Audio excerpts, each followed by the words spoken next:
Pero as a coach ba, do you pick other coaches' brains or meron ba kayong iniidolo na coach or mentor na nilalapitan for advice or self-taught lang talaga or Yeah, ever since noon, ang naging advantage ko siguro, no, nung naglalaro ako, napakaraming naging coach ko. Nung nasa Shell ako, out of my 7 years with Shell, siyam yung naging coach ko. Every time na may earn ko yun yung starting 5 may darating na coach, palit ka, palit, may earn ko na, palit ka, ganyan. So yun na nangyayari. Pero nakikita ko kung anong ginagawa ng mga coach. And then during the amateur noon, dito sa PABL, nakikita ko one good coach na nakita ko si Valenzuela. May mga style sila kung kailan tumawag ng timeout or ganyan. Importante yun kung kailan ka tatawag ng timeout, ganyan. So para mapahaba yung oras mo, isa sa ginagawa niya, magsasab. Sub, isa o ikaw ulit sunod, 2, 3, ganyan. Delay saka kata-time out. So ang haba ng oras mo para sa pahinga ng player, ganyan. At saka makikita mo kung paano sila mag-match up, ganyan. Merong ipinasok na player, ganyan. Pero yung kabila, binabantayan yung player mo. Pag pinasok yun, magpapasok sila ng kontrapelo, ganyan. So, ilalabas agad nila yon. Kaya nga ang sinasabi ko dito, kailangan ko mag-perform ka ng team. So, lagi kang may ka-match up So, legit yung position bawat player. Yung point guard, malaki o maliit, pwede yun. Depende. Pero kung mas malaki, may advantage ka.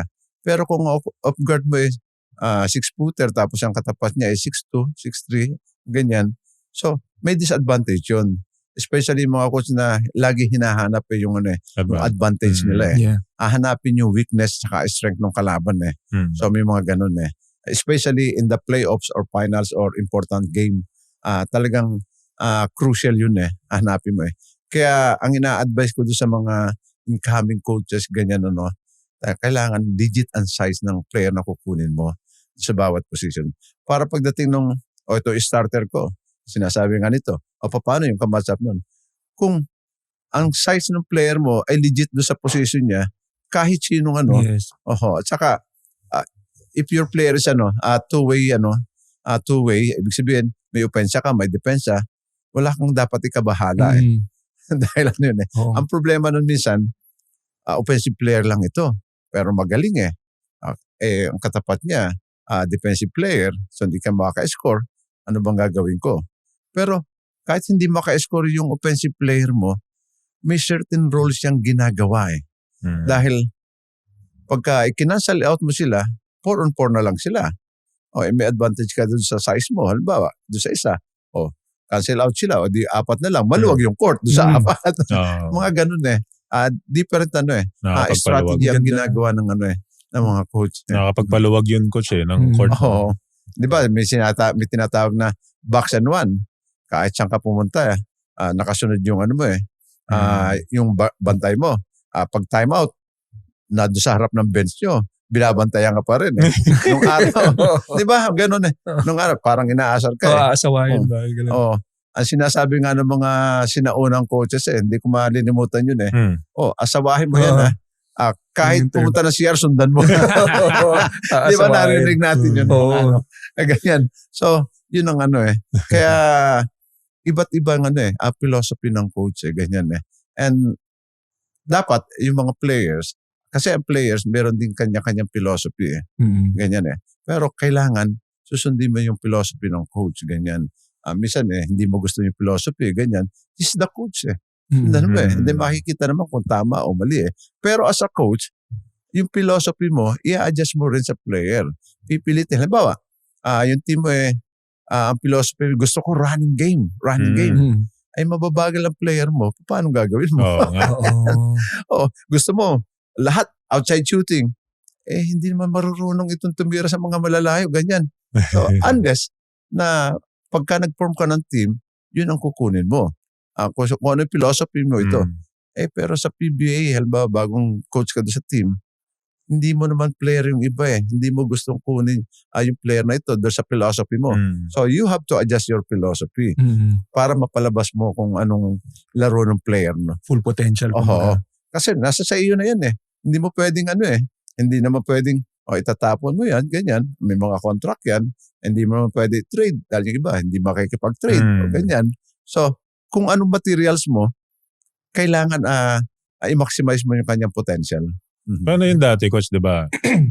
Kasi dati, wala ka namang, yung pinagkukutsyan mo, wala namang mga Junmar Fajardo na malalaki.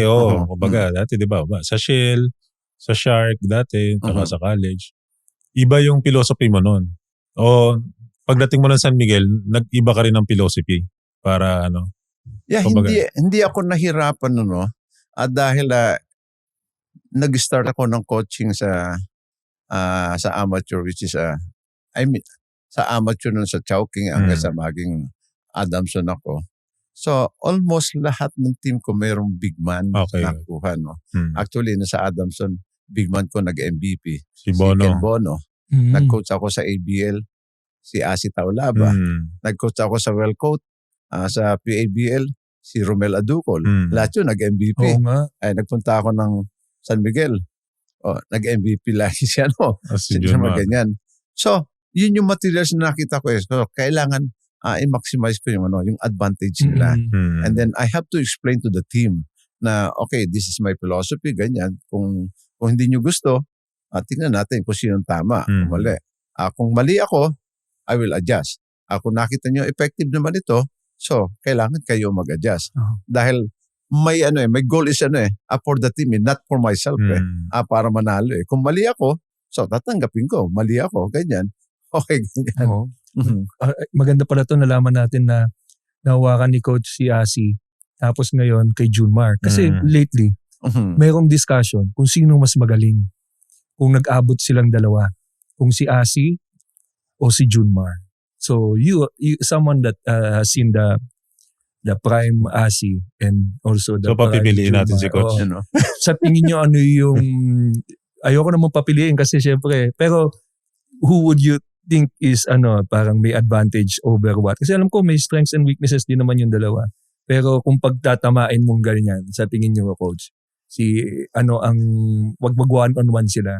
I think wala kang tulak kabigan dito sa dalawang ito dahil different era ito Anong time ni Asi, dominated din yung yung shaded area At talagang siya yung pinupuntahan And then si Junmar ay siguro pagdating ko mahilig ako sa big man dahil I'm looking for the advantage.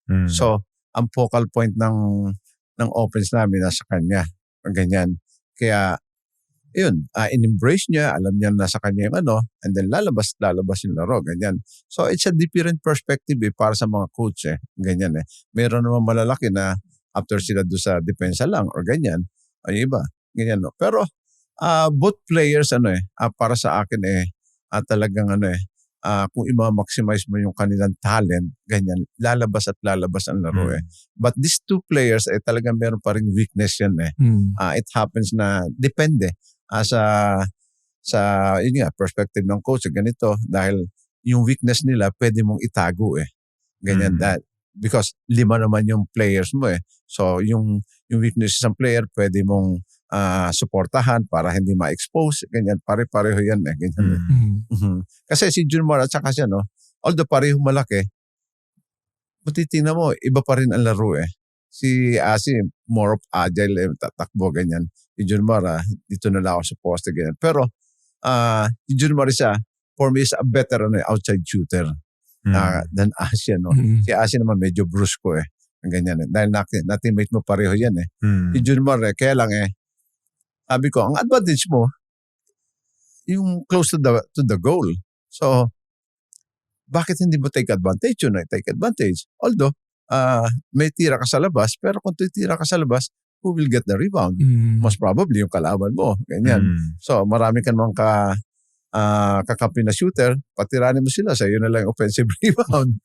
Ganyan. Pero, once in a while, pinatitira mo. Pero ngayon, nababago yung ang evolution ng basketball kailangan ang big man may tira sa labas eh. Oo. Yun eh. Lalo na ngayon, kita mo, andyan si Bolbol, andyan si Wembanyama. So, bakit sila makikita mo magagaling? Kasi may threat sa labas tsaka sa loob eh. Si Jokic. Si Jokic. Ganyan. Yung mga ganun eh. Kaya, kailangan ngayon iba na yung pananaw ng mga coaches eh. Because of European basketball, I think dyan nag-umpisa yan eh. Almost all of the big man can shoot Unless yung big man mo na wala shooting talagang hard worker, sa akin yung depensa, sa akin yung rebound, meron din Kasi kung 6'10 yan, at least 6'10, hindi mo rin pwedeng pabayaan near the basket eh. Dahil dadunk yan eh. Ganyan eh.